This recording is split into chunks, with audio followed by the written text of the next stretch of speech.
Em primeiro lugar, Dr. Tripp, quero agradecer por tirar um tempo para conversar sobre esses temas conosco.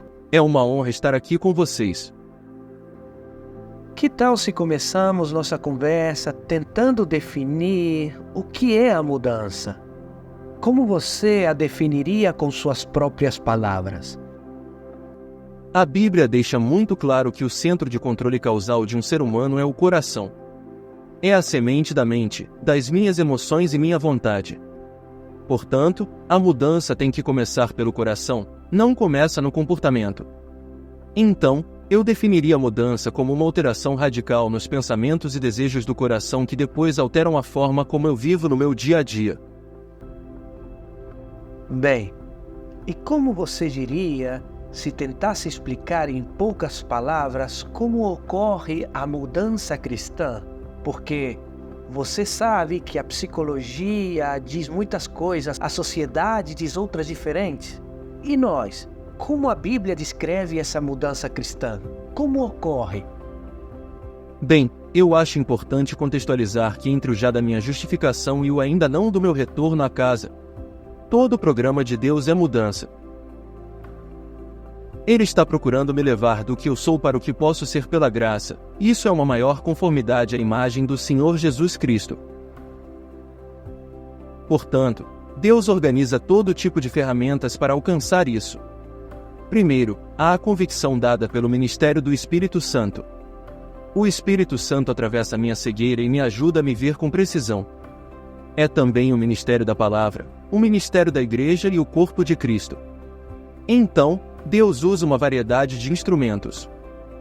Mas tudo é resultado da graça que ilumina e capacita. Por que gosto de dizer desta maneira? Sirvo a um Salvador insatisfeito.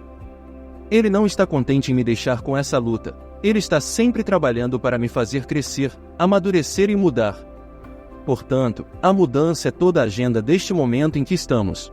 E quando você fala da imagem de Cristo, poderia definir isso para nós? O que significa ser conformado à sua imagem? Bem, acho que o melhor resumo está em Gálatas 5. O fruto do Espírito é amor, alegria, paz, paciência, benignidade, bondade, fé, mansidão e temperança. E por que é chamado fruto do Espírito? Porque é o tipo de mudança de caráter que apenas o Espírito de Deus pode produzir em mim. Não tenho habilidade para produzir isso. E é uma imagem linda do caráter do Salvador. Excelente. Eu gosto... como eu posso dizer isso? Eu gosto de pensar no caráter de Cristo, não apenas pensando na maneira em como Ele age, mas também nas coisas que Ele ama. Portanto, não é apenas transformação, não é apenas agir como Cristo, mas também é amar o que Ele ama. Bem, este é o ponto. Você está absolutamente certo.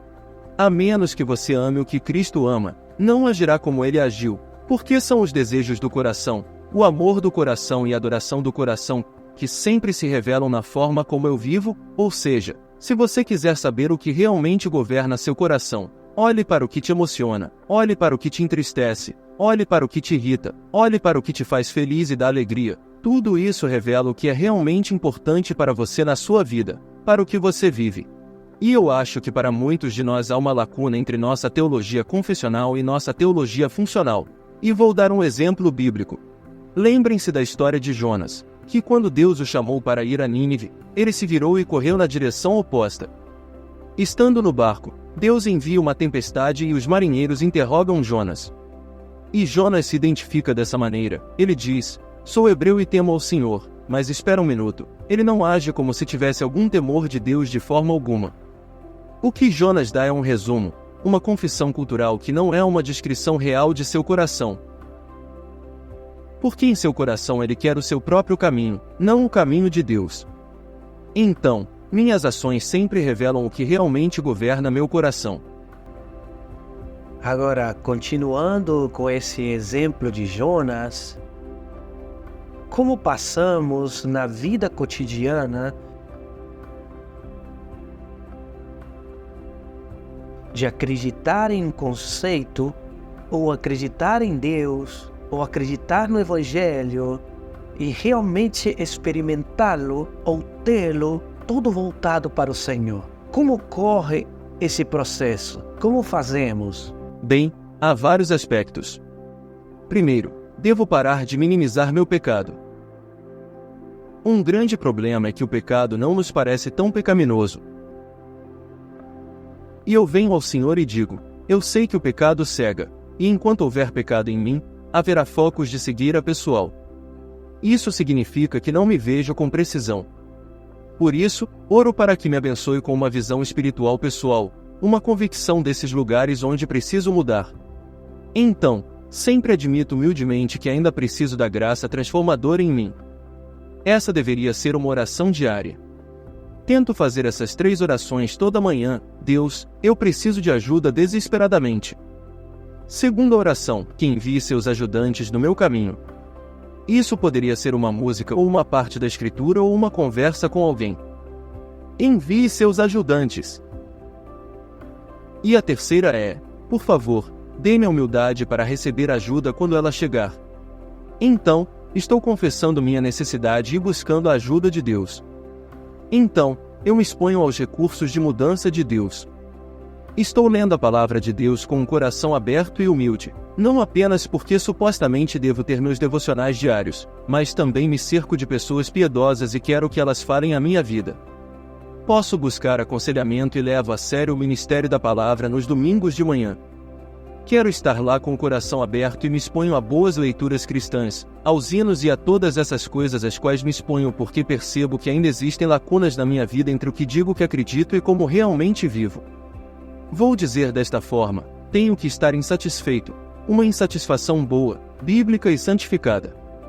Não estou lá ainda, não estou satisfeito no lugar onde estou. Sei que preciso crescer e mudar.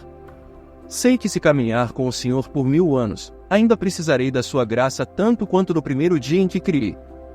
Quero viver nessa postura humilde, e acredito que o problema com muitos cristãos não é que estão insatisfeitos, o problema deles é que se satisfazem com muita facilidade. Um casamento um pouco melhor, uma paternidade um pouco melhor nas minhas finanças, estou bem, mas o Salvador não está, Ele quer mais de você. Bem, o que acontece quando eu faço isso, busco o Senhor, leio a Bíblia todos os dias, vou a uma igreja, etc. E faço isso e não pareço experimentar um novo assombro pelo Senhor, um novo sentido de sua proximidade, e nos meus sentimentos, em minha experiência, ainda, digamos, sinto muito distante de Deus. Por quê? E o que eu faço então? Quais são alguns conselhos para esse estado? Bem, não tenho certeza se devemos deixar que nossos sentimentos sejam o principal indicador da obra de Deus. Deus promete que não nos deixará nem nos abandonará, promete sua graça transformadora.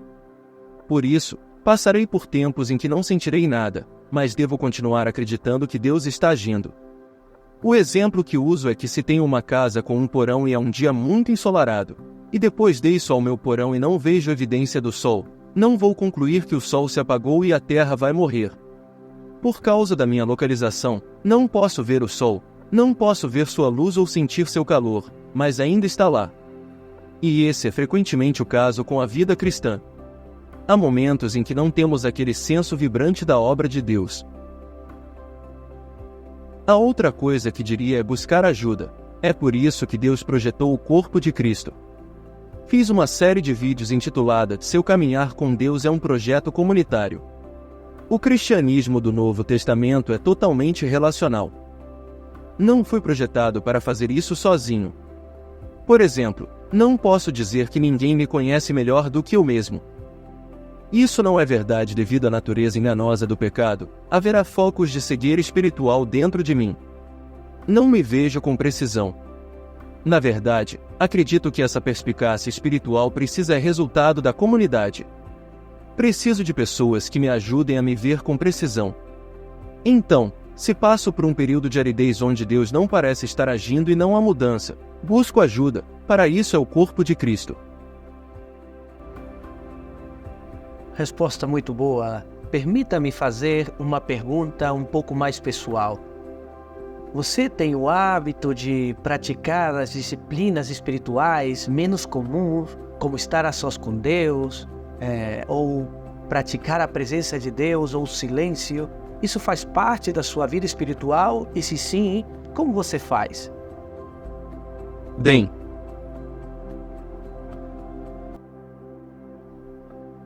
eu acredito que vivemos vidas tão ocupadas, tão frenéticas e cheias de atividades. Agora, com as redes sociais, sentimos a necessidade de informações constantemente. Se não tivermos um fluxo constante de informações, não é algo bom. Mas acredito que o oposto é verdadeiro. Acredito que estamos sobrecarregados e isso interfere no pensamento claro nesses momentos em que podemos simplesmente meditar e refletir. Uma das coisas que fiz foi me livrar do Instagram, porque simplesmente não preciso dessa distração na minha vida. Eu preciso de menos dessas distrações e mais atenção nas coisas que são realmente importantes. Pense nisso. As coisas mais importantes no universo não são físicas. Você não pode vê-las com os olhos. E a forma como você as vê, se eu puder usar essa palavra, é através dos olhos do coração. O coração tem que estar em um lugar onde possa abraçar, focar e meditar nesse enorme mundo de realidades espirituais que estão no centro de nossa fé. Peterson fala sobre a necessidade de desenvolver a imaginação. A imaginação não é a capacidade de conjurar o que é irreal, a imaginação é a capacidade de ver o que é real, mas que não se vê. E só precisamos reservar um lugar em nossas vidas para fazer isso. E acredito que isso é muito importante, não apenas para mim, mas para cada um de nós. Simplesmente não precisamos de toda a informação, de todo o entretenimento que existe neste momento. Eu acredito que isso acaba sendo espiritualmente enfraquecedor. Posso dar um exemplo? Claro, por favor. Estou trabalhando no maior projeto escrito que já tive.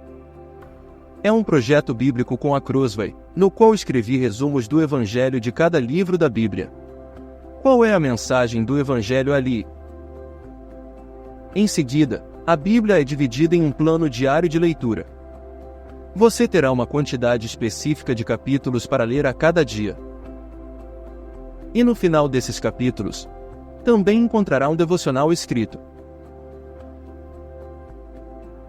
Então, tenho que escrever 365 devocionais. Isso exige um coração meditativo e tranquilo. Porque tenho que abordar um trecho de 3 ou 4 capítulos, e basicamente, perguntar a Deus sobre o que se trata, o que Ele está dizendo à sua igreja, às pessoas que Ele ama nessas escrituras. E isso é uma responsabilidade enorme. Eu levo isso muito a sério. Não posso fazer isso com uma mente desordenada. E isso não foi apenas um projeto de trabalho, mas também profundamente devocional. E estou muito grato por poder fazê-lo. Tenho encontrado meu Senhor de maneiras novas e tem sido lindo. Eu me levanto todas as manhãs emocionado de poder fazer isso, mas para fazê-lo, é necessário ter uma mente clara.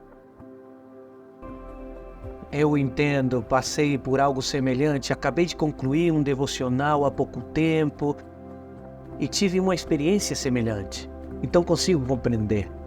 Agora, pelo que percebi, ou melhor, pelo que li em seus livros, você parece ser alguém que é ativo, que tem muitos objetivos e que tem uma visão e que vai correndo atrás dela, sendo uma pessoa muito ativa.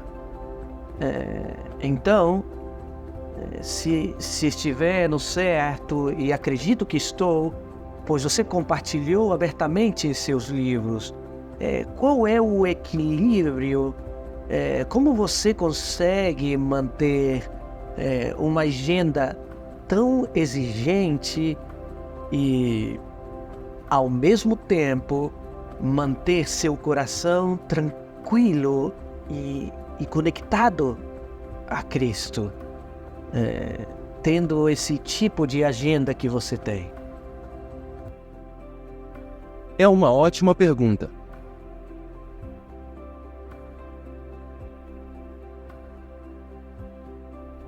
Eu acredito em duas coisas. Primeiro, como já discutimos, ter uma mente desobstruída. Segundo, ter um coração em paz. Eu realmente acredito que Deus é bom, Ele está no controle. E todos os seus caminhos são justos e verdadeiros. Portanto, não preciso estar no comando de tudo, não preciso ter controle sobre tudo. Isso é o primeiro. O segundo é que eu acredito que as prioridades de Deus são as prioridades corretas. Sou um artista com dons. Tenho um estúdio de arte, e eu pinto. No entanto, isso não é a coisa mais importante em minha vida. Preciso manter essas coisas em prioridade. Adoro cozinhar. Todos esses interesses são valiosos e importantes. São uma expressão de quem sou como ser humano, mas são secundários a outras coisas. Minha vida espiritual é uma delas. Em segundo lugar, meu papel na família. O pastor de minha família.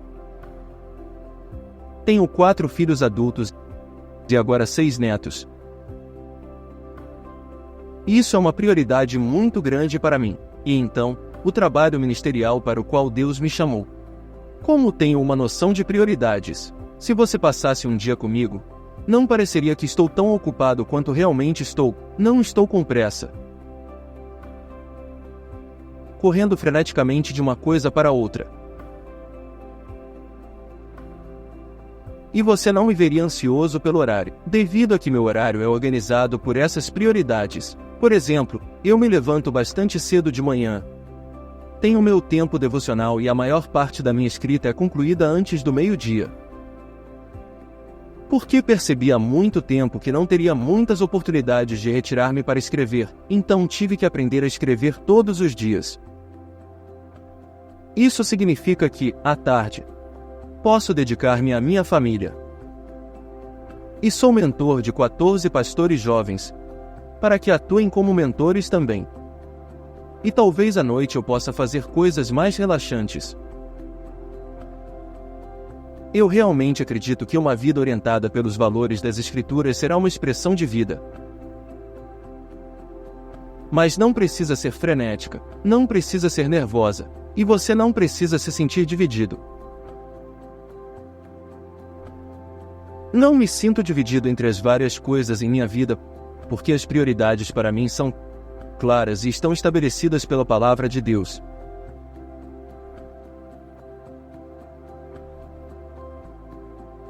E eu quero viver de acordo com essas prioridades. Certo. O que diria se tivesse que resumir em uma frase ou talvez depois expandir, qual seria o seu objetivo de vida?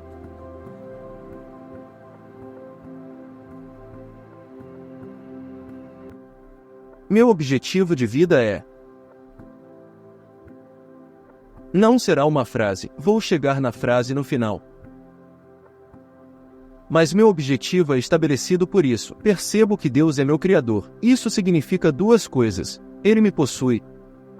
Eu não sou o dono da minha personalidade, nem da minha mentalidade, nem da minha emocionalidade, nem do meu físico, nem da minha psicologia. Não sou o dono dos meus relacionamentos. Tudo pertence ao Senhor. Se Ele é meu Criador, então isso também representa um propósito. E se eu termino uma pintura, bem, ou se começo uma pintura, não simplesmente jogo tinta na tela. Tenho um propósito em mente, então tudo que Deus criou tem um propósito. Assim, quero viver de uma maneira que reconheça que não sou dono da minha vida e que Deus tem um propósito para tudo que Ele me confiou. E quero usar todas essas coisas para a sua glória e para o bem do seu povo. Então, já que estamos falando sobre esse assunto, quais você diria que são os seus dons e como Deus o equipou? Qual é a sua contribuição para a sua obra no mundo? Bem, definitivamente, não sou administrativo, sou criativo. E preciso me cercar de pessoas administrativas. Creio que, por natureza, sou um artista. Viajei com uma banda cristã por alguns anos e estava envolvido em artes visuais.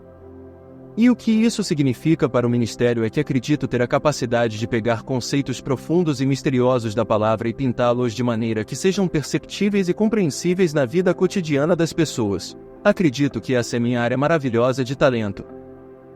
Fazer com que as coisas de Deus sejam compreensíveis e simples. E não estou escrevendo coisas acadêmicas, embora tenha vivido neste mundo por muitos anos. Ensinei a estudantes de mestrado e doutorado.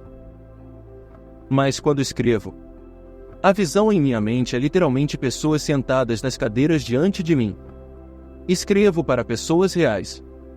E sempre penso: em que ilustração posso usar, que imagem visual posso pintar, que palavras usar, para que seja compreensível para as pessoas. Acredito que essa é a minha área de talento. Muito bom. Agora, me conte, eu queria fazer essa pergunta a você. O que acende sua paixão por Deus?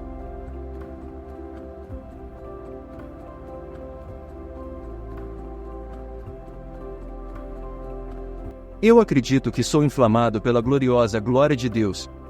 A glória infinita e incalculável de Deus, sua perfeita santidade, sua perfeição. Existe esse ser de majestade. E então, me emociona o fato de que se existe esse ser de perfeição absoluta e infinita, então tudo que ele me fala e me pergunta não pode ser nada menos que bom. E isso me emociona. E agora, pela graça, estou conectado ao Deus infinito. E agora ele está desencadeando sua glória para o meu bem. E essa é a narrativa mais significativa que o universo poderia considerar. E isso me desperta de manhã e me emociona. O fato de que agora sou, pela graça, o filho adotivo deste Deus. E mesmo em seu julgamento, ele se aproxima de mim como um pai juiz. Porque ele sabe que, ao repreender seus filhos, não tem a intenção de expulsá-los de casa, são seus filhos. Sua repreensão é um produto do amor. E então, a majestade disso me cativa e me conduz através de todo o meu ministério. É incrível. Agora, além da Bíblia, quais seriam os autores que também o inspiraram e ministraram nesta área particular? Bem, sou um filho dos puritanos. John Owen, John Flavel, Jonathan Edwards, Thomas Brooks, Thomas Watson, Richard Baxter. Eu não poderia estar fazendo o que estou fazendo sem esses homens. Por um lado, há o zelo deles pela verdade, zelo por viver essa verdade. Mas também o zelo por tirar a palavra de Deus do âmbito abstrato e aplicá-la à vida cotidiana. Lembro-me de uma experiência que mudou minha vida. Foi como um chamado para o ministério. Estava lendo sobre a mortificação do pecado, de John Owen, e chegou a um ponto em que ele está explicando um ponto e o que se seguiu foram 14 páginas de aplicação. Na 7ª página, eu estava chorando e orei a Deus. Deus, ajude-me. É isso que eu quero fazer em minha vida. Quero aplicar tua palavra ao povo de Deus de uma maneira que faça sentido. E tem sido de grande ajuda.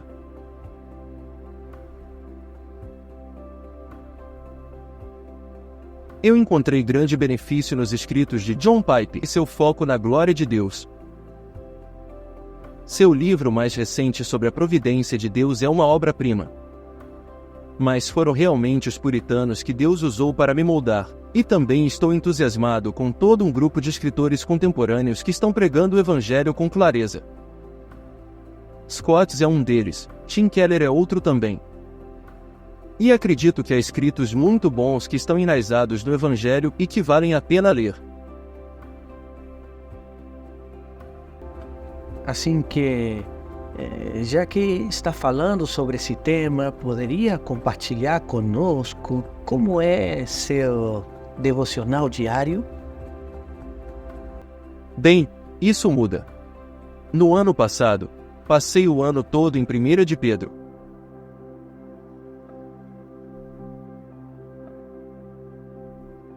1 de Pedro é, antes de tudo, engraçado que tenha sido escrita por Pedro, porque ele parecia um desastre. E isso mostra o que Deus pode fazer. Me dá esperança, mas é uma grande exposição do Evangelho. Em um mundo atribulado, eu amo a 1 de Pedro. E não entendo por que essa carta não recebe a atenção que merece. É uma gloriosa exposição do Evangelho.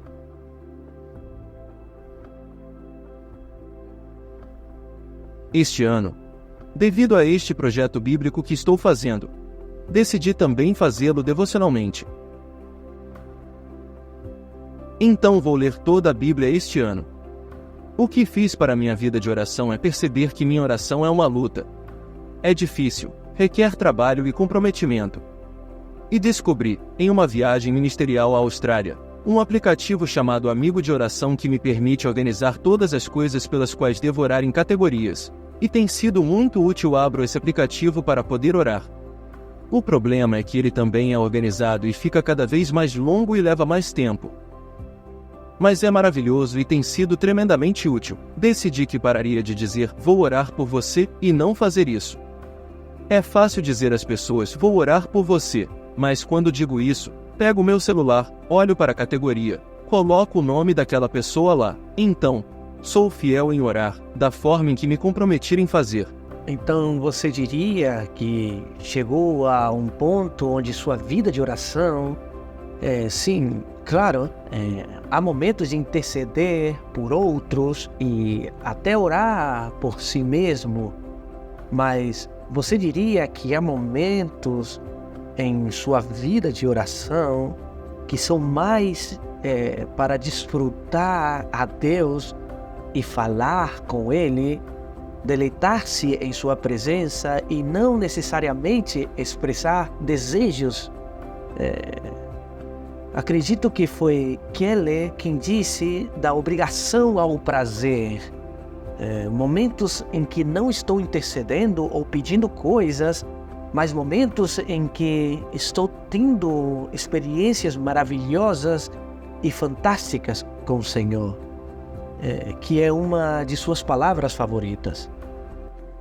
Sim, a maneira como descrevo a oração é que não é apenas um momento em que Deus ouve minha lista de desejos e depois a assina.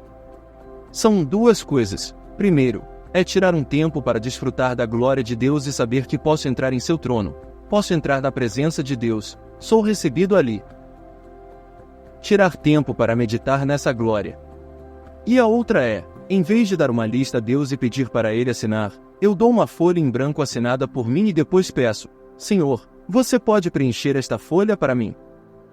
Então, a oração é adoração e rendição. Veja, o Pai Nosso começa com Pai Nosso que estás nos céus, reconhecendo a natureza incrível da minha relação com Deus, sou seu filho. E então, venha o teu reino, seja feita a tua vontade, todo o início é rendição. Portanto, essa comunhão e rendição são a base da oração. Muito bom mesmo, estou realmente grato. Fiz essa citação muitas vezes, claro, em espanhol.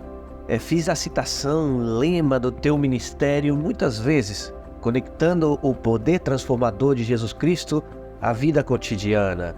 Realmente gosto muito dessa frase, acredito que comunica muito porque fala de não conectar as pessoas a um conceito ou a uma crença, uma série de doutrinas, senão conectando as pessoas com alguém, com uma pessoa. Você poderia desenvolver essa ideia? Como uma pessoa comum pode ver isso? Como poderia ajudar a essa pessoa? É importante entender que minha esperança não está na justificação, mas no Deus que justifica. Não está na santificação, mas naquele que santifica. Então, isso é o que é a teologia. A teologia é uma forma abreviada de falar sobre a incrível obra de Deus a meu favor. Minha esperança está em Deus. Portanto, Quero ser parte da criação de um legado de pessoas que se levantam todas as manhãs e percebem que são filhos e filhas de um Salvador que está agindo em suas vidas. E como eles se conectam aos recursos da graça que lhes pertencem como filhos de Deus. Então, é pessoal, não abstrato. Por exemplo, amo o início do Salmo 27. Davi não diz: o Senhor é luz. O Senhor é fortaleza. O Senhor é salvação. Isso não é o que ele diz. Ele diz: o Senhor é minha luz. O Senhor é minha fortaleza. O Senhor é minha salvação. Então, o que ele está dizendo? Ele está dizendo que não são conceitos abstratos. Minha esperança está em uma pessoa que derramou sua luz de graça sobre mim. Há uma pessoa que é meu refúgio, há uma pessoa que é minha fortaleza, uma pessoa que é minha salvação. Então, o Evangelho não é sobre memorizar um conjunto de conceitos. É sobre render-se à obra de uma pessoa que sabe o que é melhor para mim, que deseja o melhor para mim e está agindo para fazer o bem em mim. Isso é incrível. Deixe-me apontar o grande comprometimento do que você acabou de dizer. O objetivo é conectar as pessoas a Cristo. E a meta que Jesus nos deu é que me amem. Amarás ao Senhor teu Deus com todo o teu coração, alma e mente. Mas como isso se percebe se alguém lhe perguntasse: como sei que estou amando a Deus? Como sei que estou conectado a esse Cristo e não são apenas crenças ou uma série de coisas que me ensinaram e aceitei? Como sei que eu o amo? Bem, vou dizer assim: trato minha esposa da maneira como a trato não porque a amo, mas porque amo a Deus. Trato meus filhos da maneira como faço porque amo a Deus. Abordo a sexualidade da maneira como faço porque amo a Deus. Uso meu dinheiro da maneira como faço porque amo a Deus. Tudo em minha vida, a maneira como administro meu corpo, é porque amo a Deus. Tudo é uma expressão do meu amor por Deus. Porque estou sempre perguntando o que Ele quer de mim nesta área. Como Ele quer que eu seja marido. Como Ele quer que eu gaste meu dinheiro. Como Ele quer que eu use meu tempo. Como Ele quer que eu invista meus dons. Como Ele quer que eu faça o que for. Aí é onde reside o amor a Deus. E é por isso que o segundo grande mandamento é como é. Porque João diz: como você pode dizer que ama a Deus, a quem não pode ver, e não ama a seu irmão, a quem pode ver. É por isso que os 10 mandamentos começam com mandamentos para adorar. Porque se você não adora a Deus, não guardará nenhum dos outros mandamentos, pois os outros são uma expressão do amor a Deus. Então, o amor a Deus é demonstrado pela maneira como você vive sua vida, porque o amor a Deus significa que você amará o que Deus ama, amará as regras de Deus, amará os princípios e a sabedoria de Deus. Então, isso se expressa na maneira como você vive em todos esses pequenos lugares onde vive todos os dias. E deixe-me dizer isso: amar a Deus não é algo grandioso e glorioso, é algo cotidiano. É o que você faz nos pequenos momentos da vida. Eu não fico irritado com a mulher da loja que demora demais no caixa porque amo a Deus. Sei que Ele não quer que eu faça isso, sei que isso não lhe dá glória. Esse é um pequeno momento do meu dia a dia que ninguém verá e nem saberá, mas é motivado pelo amor a Deus. Então, já que estamos falando de amor, uma das coisas que ouvimos nas ruas repetidamente é a importância do amor próprio. Você tem que aprender a se amar, tem que aprender a se perdoar. Qual é a sua opinião sobre isso? O que diria? É bíblico e como responderia a esses tipos de conceitos? Bem, quero começar assim. Cristãos e pessoas seculares concordariam juntos que há algo quebrado quando uma pessoa é consumida pelo ódio a si mesma.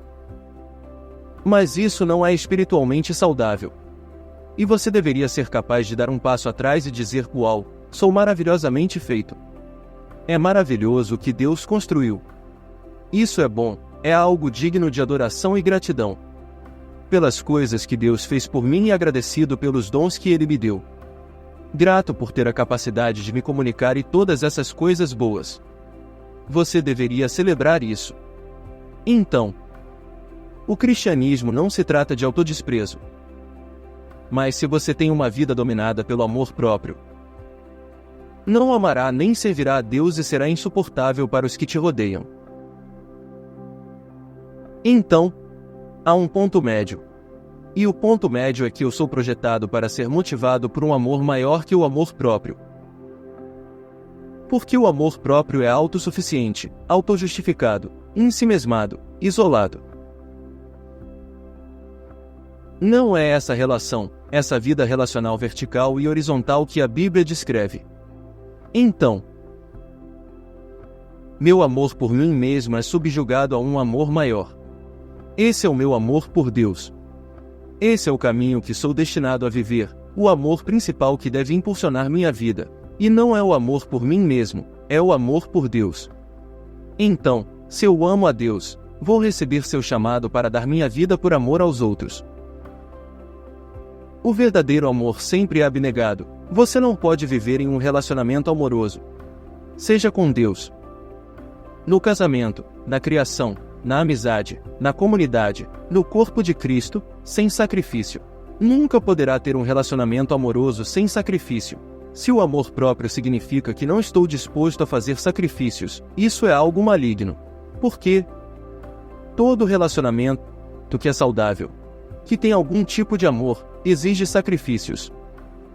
E vemos isso principalmente na cruz de Jesus Cristo. Seu amor por nós exigia sofrer em nosso favor. Então, pensemos por último sobre o aconselhamento e pensemos que se você tem um grupo de pessoas que querem ser conselheiros bíblicos e você tem que escolher talvez 2 ou 3 verdades ou princípios chaves que gostaria de compartilhar com eles, quais seriam essas coisas chaves que um conselheiro bíblico deve ter em mente ao aconselhar alguém? Quais seriam? Bem, 3 doutrinas fundamentais têm impulsionado meu aconselhamento. Realmente são apresentadas por Paulo em Atos 17 enquanto está em Atenas. Há um ídolo, um Deus desconhecido, e ele diz na realidade esse Deus é conhecido porque se revelou. Ele apresenta primeiro que Deus é o Criador. Você tem que começar com a propriedade de Deus e seu propósito, porque então buscaria a Deus por respostas, propriedade e propósito. O segundo é que Deus é soberano. Então, meu mundo não está fora de controle. Meu mundo está sob o controle de alguém que é a definição da sabedoria e é bom e tudo é correto e verdadeiro. Meu objetivo na vida não é ver o quanto de controle posso obter sobre outras pessoas, lugares e coisas ao meu redor. Penso muito no quebrantamento da comunidade humana e trata-se de propriedade e controle. E por isso devemos estabelecer a propriedade e o controle. E então o terceiro é que você tem um Salvador. Tenho que reconhecer meu quebrantamento e que há alguém que pode me ajudar. Assim que, não posso imaginar o aconselhamento sem estar ligado à pessoa de Deus. Como Criador, dono de todas as coisas. Ele é quem define o propósito humano. Ele tem o controle total de mim em cada situação, em cada relacionamento, e ele me oferece a ajuda que preciso em meu quebrantamento. Amém. Então, poderia nos dizer como se prepara quando está prestes a se encontrar com alguém para aconselhar? Há algo específico que acredita que a pessoa deve fazer? Ora, como se prepara para esse momento? Bem, 2 coisas. O primeiro é que oro, porque sei que não tenho a capacidade de mudar ninguém. Nunca mudei ninguém em minha vida e não o farei. A mudança é um ato da graça de Deus. Sou apenas um instrumento, e por isso intitulei meu livro Instrumentos nas Mãos do Redentor, porque queria que isso ficasse claro desde a capa. Assim que a oração. Ao me aproximar do aconselhamento, essas 3 coisas sobre as quais falei: Criador, Soberano e Salvador. Quero ter uma ideia de onde a pessoa está em sua compreensão dessas 3 coisas. Porque acredito que não quero apenas dar conselhos isolados. Quero enraizar tudo nessas verdades importantes, pois serão muito benéficas. Talvez, por exemplo, eles precisem de aconselhamento matrimonial porque estão dominando o casamento ou porque querem que seu propósito governe e não o do cônjuge. Ou talvez se recusem a acreditar que seu casamento precisa de ajuda. Essas 3 doutrinas falam sobre isso. Então, quero ter uma ideia do que eles sabem sobre essas doutrinas. Como você sabe, vou tentar construir um bom relacionamento com eles. Mas eu diria que minha principal forma de preparação é a oração. Muito bom mesmo. Então suponho que essa seja a minha última pergunta. Sinta-se à vontade para respondê-la ou não. Mas queria perguntar: qual você diria que é sua maior força espiritual? Ou seu melhor traço de caráter? E talvez qual seja a sua maior fraqueza e como lida com ela? Eu acredito que minha maior força é que sou cativado por Deus e por sua graça, e isso me desperta todas as manhãs. Tenho uma motivação infinita por isso. E acredito que sou muito abençoado por isso estar em minha vida, e sei que não o mereci. Deus me deu isso. Mas estou em um ponto neste momento em que estou lidando com uma dor muito significativa e não temos certeza se é óssea ou muscular. Isso torna os dias muito difíceis. Mas não parou. Estou trabalhando tão duro quanto sempre trabalhei porque tenho esse zelo e essa paixão, e acredito que minha maior fraqueza é que sou um homem impaciente. E minha família ri, diz que faço tudo em minha vida tão rápido quanto posso, mesmo sem motivo. E essa impaciência pode ser vertical com Deus. Pode ser muito dolorosa com as pessoas ao meu redor, e oro todos os dias pela graça e força de Deus para ser um homem muito mais disposto a esperar. E como Deus o ajudou? Quais são algumas das formas pelas quais Deus o ajudou a ser mais paciente? Bem, acho que, em primeiro lugar, Ele me expôs a esse pecado. Acredito que sou muito mais paciente do que costumava ser. Eu era um homem muito zangado porque o mundo não seguia o meu ritmo, mas não estou mais lá, não sou mais esse homem. Glória a Deus por isso. Mas também estou tentando me cercar de pessoas que falem honestamente sobre minha vida e me confrontem. Minha esposa Luela está muito disposta a fazer isso, e ela o faz de maneira piedosa, e sou grato. E as 3 orações que mencionei, estou muito consciente disso, muito consciente da minha necessidade de Deus. Deus me encontrou e definitivamente me mudou, mas ainda é necessário que eu continue sua obra. Ele ainda não terminou. Muito bom. Muito obrigado por compartilhar isso. Obrigado por esse tempo. Foi muito especial para mim pessoalmente, mas sei que será muito especial para todos que ouvirem.